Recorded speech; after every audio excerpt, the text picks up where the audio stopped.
Okay, so here we have a windshield washer pump, fluid pump, and we're working on a 2019 Honda Odyssey.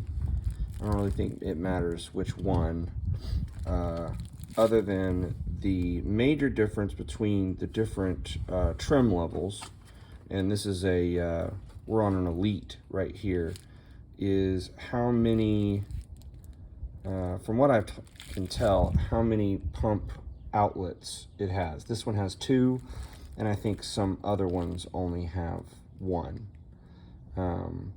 But the higher trim levels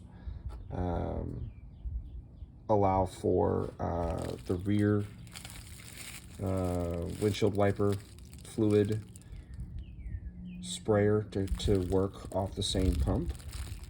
And so this is a little bit weird to find, but I did locate it online. And this is the pump right here. Now, in order to get to the pump location on the reservoir, you have to take off the passenger tire in order to give you some space here to work with. And then you need to take off the screw, couple of screws here that attach this inner kind of trim piece right here, and there's some other little plastic pieces that that you'll need to take off. And then underneath the kind of the front quarter panel, or the quarter here, you'll have to take off a couple things. You'll have to take off a bolt here and a bolt here. Anyway, you want this to be where it can swing open. Once that is detached, this thing here can swing open. And when you pull this, you can see there's the pump.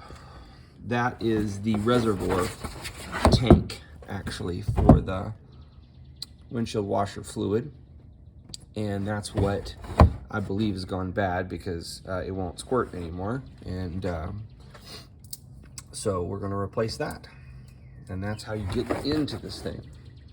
Again, you have to take off the tire in order to kind of create some space here.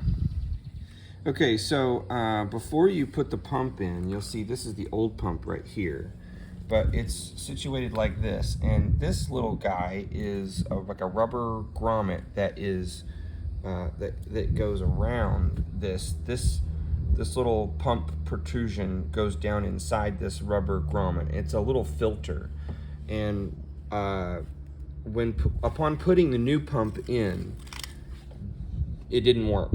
It wasn't pumping any fluid. So in order to determine what was going on, I reached in there, pulled the pump back out, the new one back out, and this little grommet is what this little protrusion sits down in, and I popped that out. Now, as soon as you pop this out, water will start gushing out, because this is stopping it. I would imagine water would immediately start gushing out whenever you replace the pump, but that didn't happen to me. I had assumed that it was because they put a little stop flow valve maybe in there or something, but now I'm seeing that this is all clogged up with all kinds of gunk and everything. So that is something you will need to check and clean this little grommet. You can see the little inlet holes here are all clogged up. So clean this out if you're not getting any flow. Pop it out. It goes in the hole, kind of down like this, and then the little protrusion here goes inside this little hole.